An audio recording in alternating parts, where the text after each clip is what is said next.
கருப்பு படத்தோடைய ட்ரெய்லர்ல இந்த ஒரு விஷயத்த நோட் பண்ணியிருக்கீங்களா?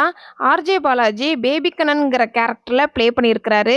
அதனால தான் அவருடைய கோட்ல வந்து பிகேன்னு மென்ஷன் பண்ணியிருப்பாங்க. அதே மாதிரி பெல்ட்லயுமே பிங்கிறத எழுத்த பார்க்க முடியும். அதே மாதிரி அவர் யூஸ் பண்ற காரோடைய நம்பர் பிளேட் பார்த்தோம் அப்படின்னா, TN12BK 2085ன்னு மென்ஷன் பண்ணியிருப்பாங்க. இதுல 85 அப்படிங்கிறது ஆர்ஜே பாலாஜியோடைய பிறந்த வருஷத்த மென்ஷன் பண்ற விதமா 85ன்னு இருக்கும். அதே மாதிரி 20 அப்படிங்கிறது ஆர்ஜே பாலாஜியோடைய டேட் ஆஃப் பர்த். அதே மாதிரி வண்டியோட நேம் பார்த்தோம் அப்படின்னா பிகே அப்படின்னு இருக்கும். அதுல பேபி கண்ணன்ங்கிற நேம ஷார்ட் ஃபார்மா வச்சிருப்பாங்க. சோ இந்த படத்துல ஆர்ஜே பாலாஜி யூஸ் பண்ற நேம் ஃபுல்லாவே ஆர்ஜே பாலாஜியை மென்ஷன் பண்ற விதமாவே மென்ஷன் பண்ணியிருப்பாங்க நம்பர் பிளேட்ட. இந்த படத்தோட ரிலீஸ்ல ஒரு சின்ன ஃபேக்ட் என்ன அப்படின்னா, கருப்பு படம் 14ஆம் தேதி ரிலீஸ் ஆகுது. சோ 14, 15 இந்த 2 நாள் 9 மணிக்கு ஸ்பெஷல் ஷோ வெளியிடலாம் அப்படின்னு கவர்மெண்ட்ல இருந்து பர்மிஷனும் வாங்கியிருக்காங்க.